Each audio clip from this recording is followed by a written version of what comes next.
सोया हुआ है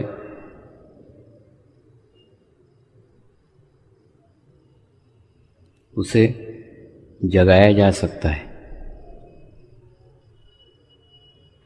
जो सोने का नाटक कर रहा है, जो जागना ही नहीं चाहता है,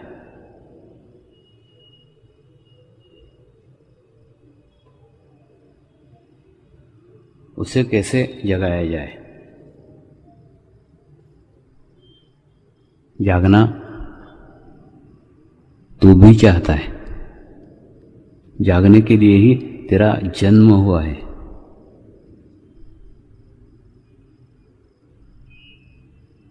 लेकिन शरीर के आलस्य के कारण,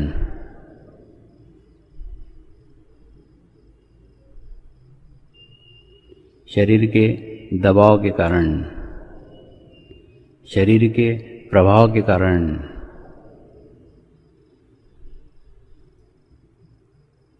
तू जाग नहीं रहा है।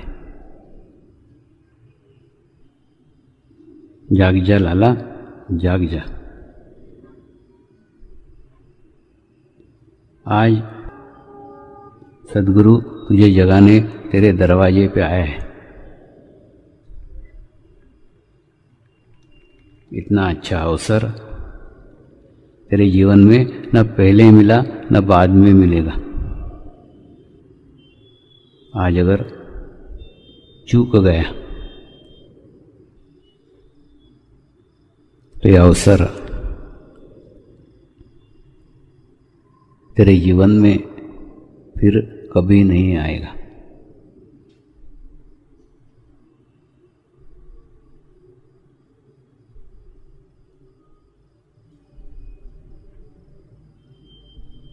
इसीलिए ध्यान करो,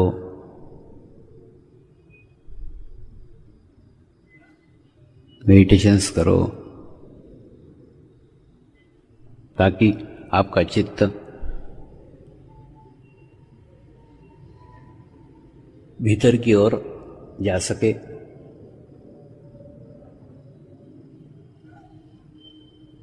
और भीतर की ओर जाने के बाद जीवन की प्रत्येक समस्या का हल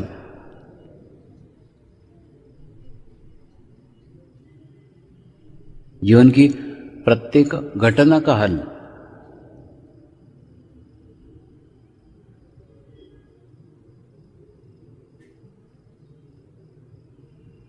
आपको ही आपके जीवन में प्राप्त होगा।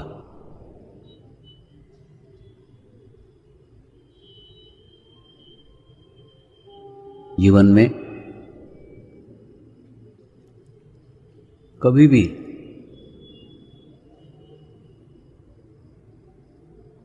आपके जीवन से घटी घटनाओं के लिए दूसरों को दोष देना छोड़ दो। उसके कारण ऐसा हुआ, उसने मेरा ऐसा किया, उसने मेरा बुरा ऐसा किया।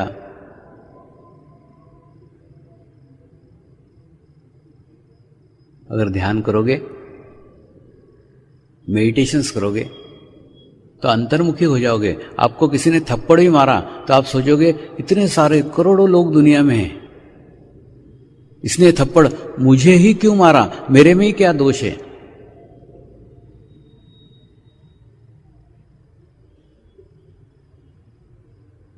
तो जाने अनजाने में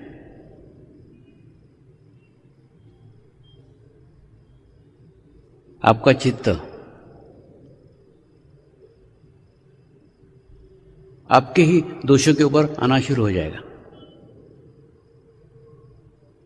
ये प्रथम सीढ़ी है, प्रथम पादान है, प्रथम स्टेप है आध्यात्मिकता का। प्रथम पादान कि आपको आपके दोष दिखना शुरू हो गए।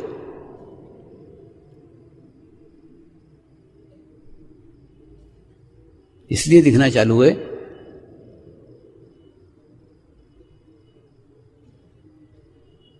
क्योंकि वो दोष आपके हैं, आपके पास के हैं, आपके करीब के हैं। दोष जितने आपके पास में, किसी के पास में नहीं है।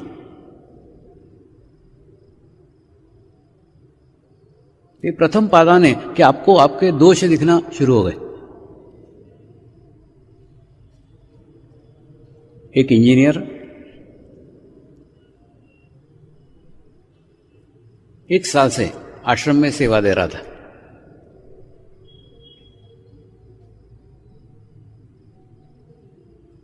एक साल पूर्ण होने के बाद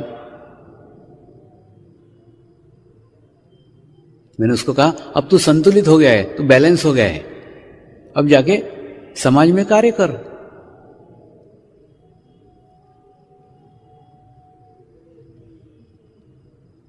इतना एजुकेशन किया है, इतना पढ़ा है, उसका उपयोग कर। तो उसने कहीं कोशिश की, कहीं प्रयत्न किया। उसको एक इंजीनियरिंग कॉलेज में लेक्चरर की पोस्ट मिल गई।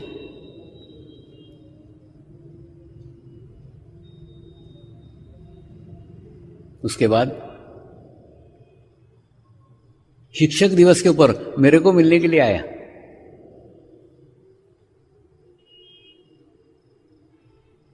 सामान्यतः शाम को 5 बजे बाद मैं मेरे कुटीर के बाहर निकलता हूं। उस दिन पता नहीं क्या हो गया, दोपहर को 3 बजे से बेचैनी लगने लग गई। ऐसा लगा बाहर जाना चाहिए, बाहर जाना चाहिए। फिर बाहर आके वरांडे में बैठ गया। 4 बजे तक वहां बैठा रहा, फिर भी ऐसा लगा नहीं बाहर जाना चाहिए, बाहर जाना चाहिए। ऐसा क्यों लगा मालूम नहीं। फिर मैं 4 बजे बाहर निकला तो ये इंजीनियर महोदय बाहर मेरी राह देखते बैठे हुए थे। यानी जब गुरु और शिष्य का संबंध सशक्त हो जाता है ना, तो शिष्य का पूर्ण नियंत्रण उस गुरु के ऊपर हो जाता है। वो जैसा चाहे वैसे नचा ले वो गुरु को।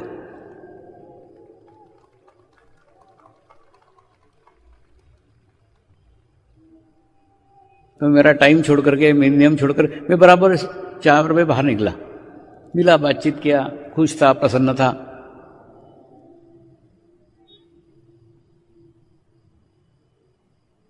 लेकिन उसने अपनी अंतर व्यथा बताई।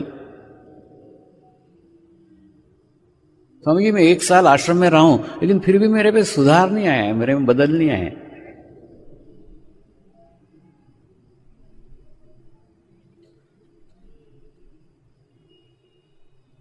अभी भी सुंदर स्त्रियां दिखी, अच्छी स्त्रियां देखी, मैं आकर्षित हो जाता हूं, उत्तेजित हो जाता हूं। और मैं लेक्चरर हूं, शिक्षक हूं, और अगर विद्यार्थियों की ओर इस दृष्टि से देखो, कितनी बुरी बात है।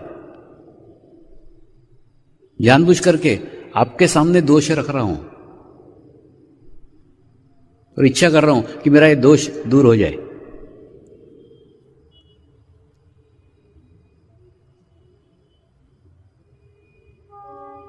उसको मैंने कहा, सुंदर स्त्री देख करके तू उत्तेजित नहीं होता, तू आकर्षित नहीं होता। तेरे अंदर के भाव के कारण तू आकर्षित होता है, भाव के कारण उत्तेजित होता है। तो कहीं तो भी तेरे ही भीतर कमजोरी है, तेरे अंदर कमजोरी है। तेरी मां सुंदर है तो उसको देख के आकर्षित होगा क्या, उत्तेजित होगा क्या? नहीं, क्योंकि तेरे अंदर भाव है, ये मेरी मां है। तेरी बहन खूब सुंदर होगी, उसको देख के उत्तेजित होगा क्या, उसके ओर आकर्षित होगा क्या? नहीं, ये मेरी बहन है।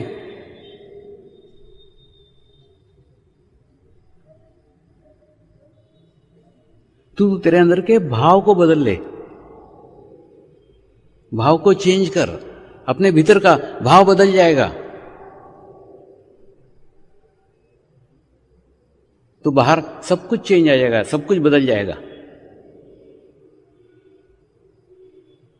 वो दृष्टि बदल दे और निराश मत हो।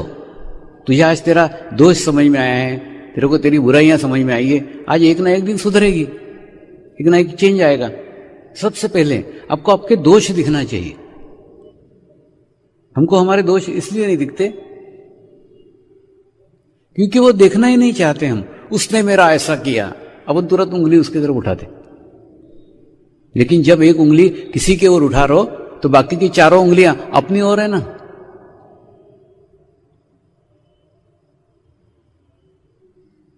किसी को भी दोषी मत समझो, कोई दोषी नहीं है। दोषी आप हैं, आप कमजोर हैं, आप वीक है। आपके कमजोरी के कारण, आपके वीकनेस के कारण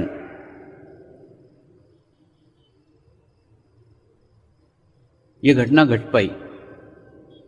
तो कोई भी घटना घटित होती है तो उसके लिए किसी को जवाबदार मत समझो, किसी को जिम्मेदार मत समझो, अपने आप को उसके लिए जिम्मेदार समझो। सब समस्याओं का निदान हो जाएगा।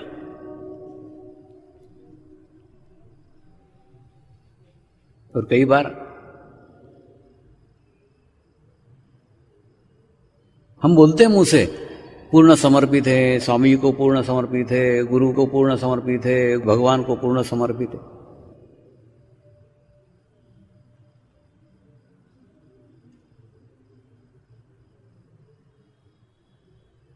मुंह से बोलते हैं, लेकिन एक्चुअली समर्पित रहते क्या नहीं रहते?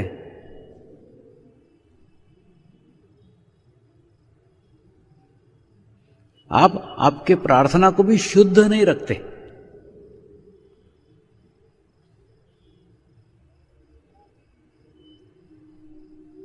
गुरु से जुड़ने का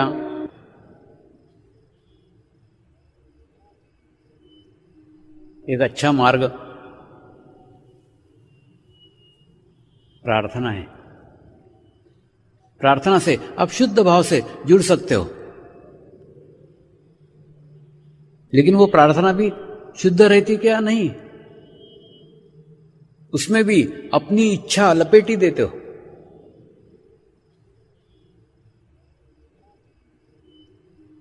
अपनी इच्छा बांध ही देते हो। स्वामी जी ऐसा ही होना चाहिए, मेरे को यही मिलना चाहिए, मेरा ये काम होना ही चाहिए।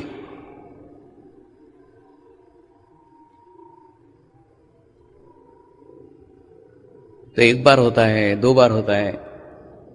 जैसे स्कूल में बच्चे रहते कि नहीं, छोटे बच्चे जाने को निकलते हैं तो हम बोलते हैं ठीक है चॉकलेट ले, बिस्किट ले, स्कूल जा। तो स्कूल में जाए, इसको प्रोत्साहित करने के लिए हम उसको चॉकलेट बिस्किट खिलाते रहते हैं।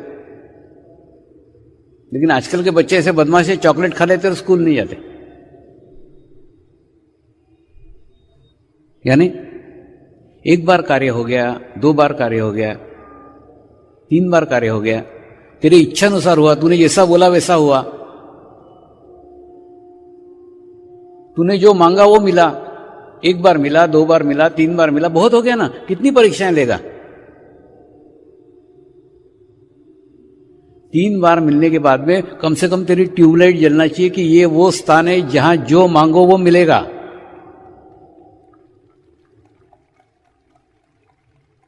तो ऐसी कोई चीज मांग जो मांगने के बाद में कुछ मांगने की आवश्यकता न हो। अरे मैं तो अपने आप को लुटाने के लिए बैठा हूं, तू क्या चीजें मांग रहा है? मेरे को मांग। मेरे को मांगने वाला कोई नहीं मिला। मैं तो चॉकलेट का डब्बा देने को बैठा हूं, पूरा पूरा डब्बा ले जा, घर पे जाके खाते बैठ। एक एक चॉकलेट क्यों मांगते बैठता है?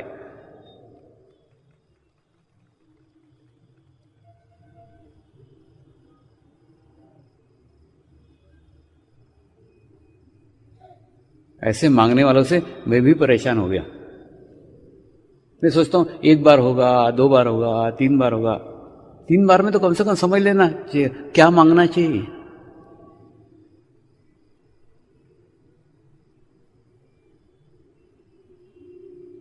जीवन में अपने मांग के लिए पकड़ करके मत बैठो।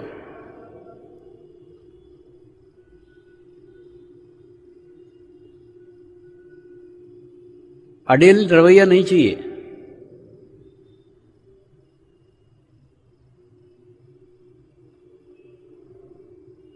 ऐसा ही होना चाहिए, ऐसी बात पकड़ करके मत बैठो।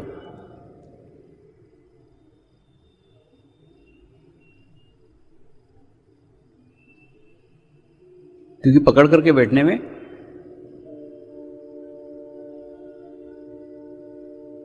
हम दुखी हो सकते हैं। कोई भी धारणा बना करके मत बैठो ऐसा ही होना चाहिए, ऐसा ही है।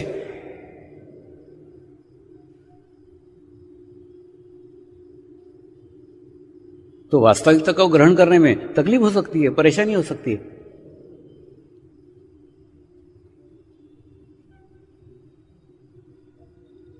इसी विषय के ऊपर गौतम बुद्ध के जीवन में भी एक घटना घटी थी।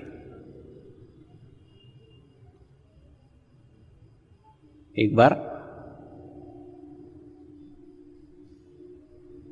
गौतम बुद्ध एक पेड़ के नीचे बैठ करके ध्यान करते थे, मेडिटेशंस करते थे।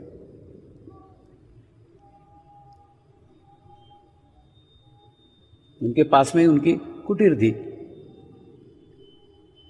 तो सुबह जब ध्यान करते बैठे थे तो उनका शिष्य आनंद वो भी उनके पास बैठा था। सुबह एक व्यक्ति उनको पूछने के लिए आया,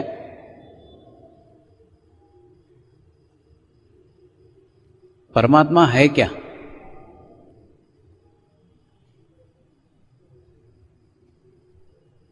तो उन्होंने कहा नहीं, परमात्मा नहीं है, परमात्मा नाम की कोई चीज ही नहीं, परमात्मा नहीं।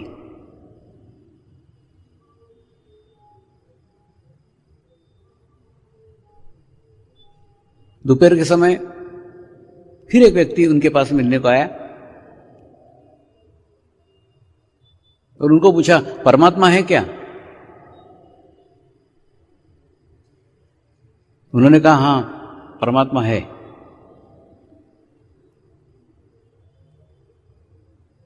और शाम को सूर्यास्त के समय फिर एक व्यक्ति उनको मिलने के लिए आया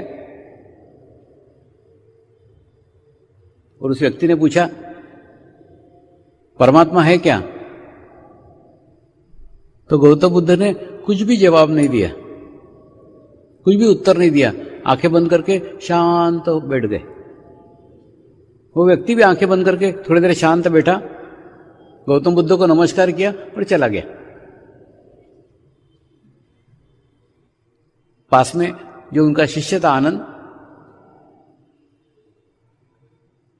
उसने उनसे प्रश्न किया, आप एक ही प्रश्न के ऐसे अलग अलग उत्तर कैसे देते हो?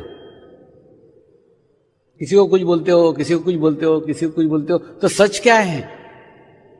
मैं तो पागल हो गया सुन सुन के, एक प्रश्न के 3 उत्तर। मुझे जिज्ञासा है, मैं जानना चाहता हूं कि ये 3 अलग अलग उत्तर क्यों दिए? तो उन्होंने हंसते हुए उत्तर दिया, मैंने अलग अलग उत्तर नहीं दिए, मैंने एक ही उत्तर दिया, लेकिन पूछने वाले अलग अलग स्तर के ऊपर पूछ रहे थे। पहला जो व्यक्ति था वो आस्तिक था, उसका भगवान के ऊपर विश्वास था, लेकिन भगवान की अनुभूति नहीं थी, भगवान का कोई अनुभव नहीं था, बिना अनुभूति का विश्वास था। तो उस विश्वास को तोड़ने के लिए मैंने कहा कि भगवान नहीं है, भगवान नाम की कोई चीज इस दुनिया में नहीं है, या क्योंकि भगवान है ऐसा उसको कोई अनुभव ही नहीं था, उसको कोई अनुभूति नहीं थी कि भगवान है। और दूसरा जो व्यक्ति आया था वो नास्तिक था, उसका भगवान के ऊपर कोई विश्वास नहीं था, लेकिन भगवान नहीं है इसका भी उसको कोई अनुभव नहीं था, इसकी भी उसको कोई अनुभूति नहीं थी।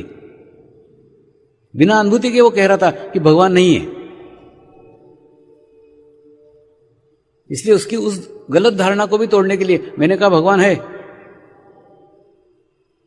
क्योंकि भगवान नहीं है इसका भी तो प्रूफ तेरे पास कुछ नहीं है। तो मैंने उत्तर दिया भगवान है, तो उसकी भी धारणा को तोड़ा, गलत धारणाओं को तोड़ा है। और तीसरा जो मनुष्य था जो पूछने के लिए आया था, वो जिज्ञासु था। भगवान है, भगवान नहीं है, दोनों ही छोरों पे नहीं था, दोनों ही किनारों पे नहीं था, बीच में था, मध्य में था। केवल जिज्ञासावश पूछ रहा था कि भगवान है क्या।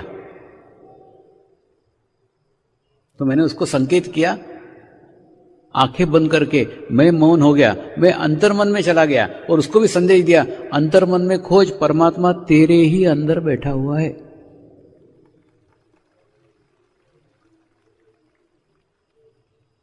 और जैसे उसको इशारा किया उसको अनुभूति हो गई, वो अनुभूति को प्राप्त किया, उसने अनुभव किया कि परमेश्वर मेरे ही अंदर है, मेरे ही अंदर बैठा हुआ है।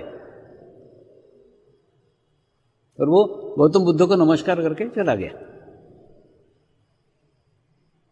कहने का अर्थ यह है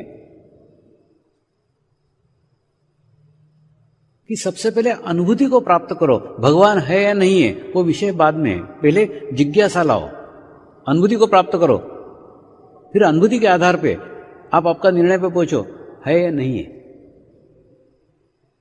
कोई एक सिरा ऐसे ही पकड़ करके मत बैठो।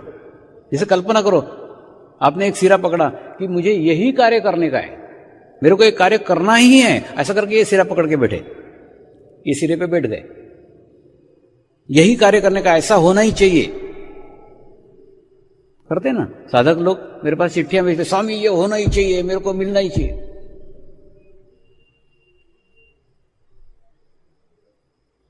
गले पड़ जाते एकदम।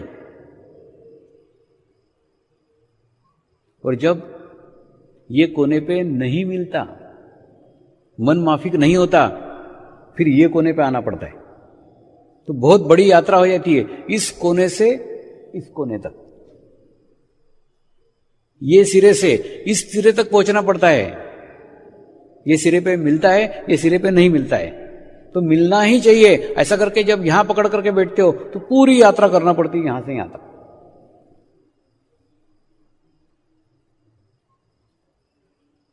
और एक बार अगर आप ये सिरा पकड़ करके बैठे कि ये नहीं होना चाहिए कार्य, ये होना ही नहीं चाहिए करके ये सिरा पकड़ करके बैठे, और मान लो हो गया, तो क्या होगा? फिर यहां से यहां तक की यात्रा, माने एक सिरे से लेके दूसरे सिरे तक आपको पहुंचना पड़ेगा।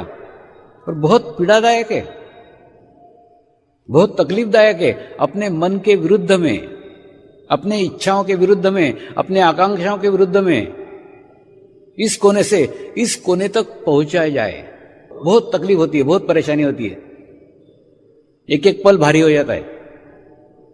तो ऐसे परिस्थिति में से क्या मार्ग है? एक ही मार्ग है, आप बीच के मार्ग में रहो, मध्य में रहो। हुआ तो भी ठीक, नहीं हुआ तो भी ठीक, यानी आप बीच में हो। हुआ तो भी आधा रास्ता, नहीं हुआ तो भी आधा रास्ता, बीच में रहो ना, मध्य मार्ग में रहो। कोई कार्य होने वाला है तो भी ठीक, नहीं होने वाला है तो भी ठीक, कोई फर्क नहीं पड़ता, सिर्फ आधा रास्ता तय करने का है आपको। आधा रास्ता इधर जाओगे या आधा रास्ता इधर जाओगे, इसलिए प्रत्येक दफे बीच में रहो। जीवन में, जीवन के मध्य में रहो। केवल कार्य की बात नहीं कर रहा हूं, सब क्षेत्र में आप जीवन में प्रत्येक क्षण में मध्य में रहो, बीच में रहो, सहस्त्रार पे रहो, वर्तमान में रहो, ना भूतकाल में रहो ना भविष्यकाल में रहो। अगर ऐसे बीच में रहना आप सीख गए तो आप देखो आपके जीवन के सारे टेंशन ही समाप्त हो जाएंगे। सारे टेंशन काहे के, सारे तनाव काहे के? ये होना ही चाहिए तनाव, ये नहीं होना चाहिए तनाव। अगर तुम बीच में हो, होगा तो भी ठीक है, नहीं होगा तो ठीक है, सारा टेंशन ही खत्म हो गया, सारा तनाव ही खत्म हो गया। कई तनाव, कई टेंशन हमने ही निर्माण किए हुए हैं कोने पकड़ करके। तो कोना पकड़ने की आदत छोड़ दो, बीच में आओ, मध्य में आओ। और मध्य में आओगे तो कभी कोई तकलीफ नहीं होगी, कभी कोई परेशानी नहीं होगी। होगा तो भी ठीक, नहीं होगा तो भी ठीक। कई बार साधक चिट्ठियां भेजते हैं,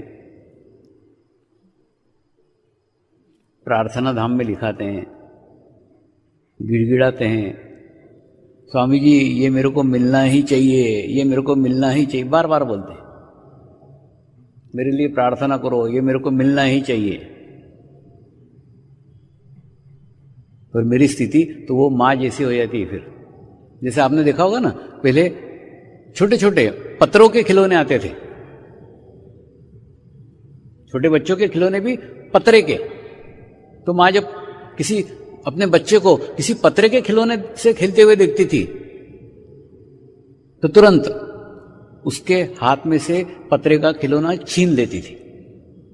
फिर लड़का रोता था, चिल्लाता था, कुछ भी करे तो भी वो पत्रे का खिलौना छीन लेती थी। क्यों छीन लेती थी? माँ को मालूम था कि ये पत्रे के खिलौने से मेरे बच्चे का ओठ कट जाएगा, उसमें से खून निकल सकता है, परेशानी हो सकती है, तकलीफ हो सकती है। ये आगे का सोच करके वो रोता है तो भी उसके मुंह में से खिलौना छीन लेती थी। इसी प्रकार कई बार मुझे भी दिखता है कि अगर इसको प्राप्त हो गया, ये अगर हो गया तो इसको नुकसान होगा, इसको तकलीफ होगी, जब ऐसा दिखता है तो मैं भी वो खिलौना छीन लेता हूं, ताकि बच्चे का ओठ न कट सके, बच्चे को तकलीफ ना हो सके। इसीलिए मैं कहता हूं पूर्ण समर्पित हो जाओ ना। अपनी इच्छाएं, अपनी आकांक्षाएं उसके साथ बांधो मत, ऐसा ही होना चाहिए ऐसा कुछ मत करो, आप छोड़ दो। स्वामी जी आपके इच्छा अनुसार हो तो भी ठीक है, नहीं हो तो भी ठीक है, दोनों में खुश, दोनों में प्रसन्न। हुआ तो भी मैंने किया ये अहंकार नहीं आएगा, और नहीं हुआ तो आत्मग्लानि नहीं होगी कि मेरा कार्य नहीं हुआ, स्वामी जी की इच्छा नहीं थी इसलिए नहीं हुआ। ये ऐसा मैं आपको कहता हूं ऐसा नहीं, मैं भी मेरे स्वामी को ऐसा ही समर्पित हूं। कोई कार्य हुआ तो भी ठीक है, नहीं हुआ तो भी ठीक है, दोनों में खुश, दोनों में प्रसन्न। जब हम अपने गुरु को समर्पित होते हैं तो गुरु के माध्यम से एक बहुत बड़ी सामूहिकता के साथ जुड़ जाते हैं, एक बहुत बड़ी कलेक्टिविटी के साथ जुड़ जाते हैं, और वो कलेक्टिविटी का प्रोटेक्शन, वो कलेक्टिविटी का सुरक्षा कवच आपको 24 घंटे सदैव सब जगह प्राप्त रहता है। दुनिया के किसी भी कोने में चले जाओ, किसी भी देश में चले जाओ, वो प्रोटेक्शन आपके साथ साथ रहेगा, आपके पास पास रहेगा। आवश्यक नहीं कि आप कलेक्टिविटी में ही हो, ध्यान कर रहे हो, मेडिटेशन कर रहे हो, चित्त से गुरु से जुड़े हुए हो, गुरु सामूहिकता में है ना, कलेक्टिविटी में है ना, वो लाखों लोगों से जुड़ा हुआ है ना, तो लाखों लोगों की कलेक्टिविटी, सामूहिकता आपको उसके माध्यम से मिल जाएगी। और एक बार आप सामूहिकता में चले गए, एक बार आप कलेक्टिविटी में चले गए, तो प्रकृति भी आपसे मर्ज होने लग जाती है, आपके साथ हो जाती है, आपके विरोध में कभी नहीं हो सकती, क्योंकि परमात्मा प्रत्येक कण कण में है। प्रकृति प्रकृति के विरोध में कभी नहीं जाती, आप प्रकृति से सिर्फ मर्ज हो जाओ। कुछ साल पहले मैं परिवार के साथ कलकत्ते से जोधपुर आया था, और जोधपुर सुबह सुबह पहुंचा। सुबह पहुंचने के बाद में पर्यटक विभाग से संपर्क किया कि उनकी कोई बस लेकर के जोधपुर देखा जाए, जोधपुर घुमा जाए। तो पर्यटक विभाग ने बताया हमारे यहाँ पे आज सुबह बहुत बड़ा तूफान आने वाला है, बहुत बड़ी आंधी आने वाली है। उस डर के मारे पूरे जोधपुर में कर्फ्यू लगा हुआ है, तो बस तो कोई जाएगी नहीं, आज कोई सवारियां ही नहीं है, हम सिर्फ एक तुमको टाटा सुमो दे देते हैं, वो लेकर के तुम जाओ। तो उन्होंने उनके विभाग की एक टाटा सुमो दी, कुछ नहीं थे, हम 4-5 लोग थे। वो ड्राइवर ने मेरे को बताया, बाबा शाम को 5 बजे तक मैं रहूंगा साथ में, 5 बजे छोड़ दूंगा, हमारे यहां बहुत बड़ा तूफान आने वाला है, बहुत बड़ी आंधी आने वाली है। मैंने उसको कहा अरे बेटा 2 तूफान एक साथ नहीं आते, अब मैं आ गया वो नहीं आएगा। तो वो मेरे ऊपर इतना गर्म हो गया, इतना गुस्सा हो गया, कुछ पूछो मत, पागल है क्या, टीवी पे दिखा रहे हैं, रेडियो पे दिखा रहे हैं, ऐसा हो रहा है। मैंने कहा तू देख आज छोड़ूंगा नहीं तेरे को 5 बजे तक, तो कुछ नहीं, शाम को 7:30 बजे तक वो जीप लेके हम घूमते रहे, और बच्चे हंसने लग गए। विश्वास था कि बाबा ने बोला है नहीं आएगा तो नहीं आएगा, और पूरा जोधपुर बंद, पूरा कर्फ्यू लगा हुआ, सड़क पे भी कोई नहीं दिख रहा था। और 7:30 बजे तक देखा तो तूफान नहीं आया। रात को जब न्यूज देखी तो मालूम पड़ा तूफान पाकिस्तान की ओर डाइवर्ट हो गया, लेकिन जोधपुर में नहीं आए।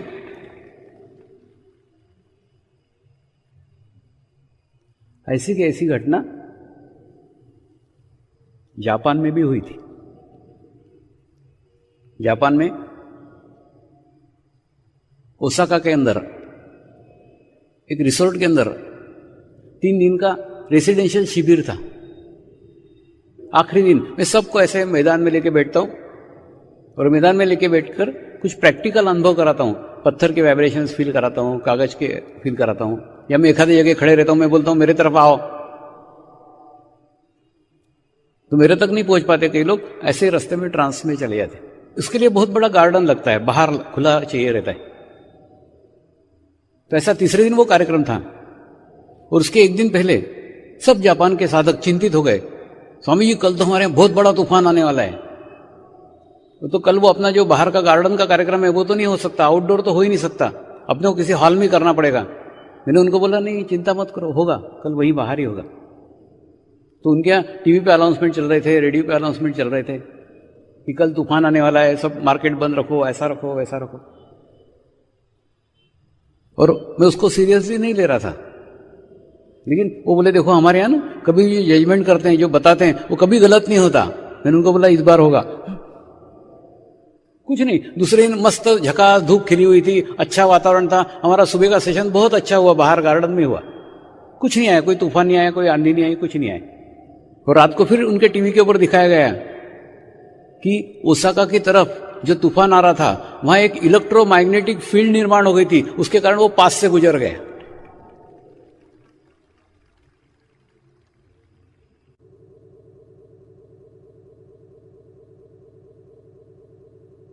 Thanks for watching. Like, Comments share, and subscribe.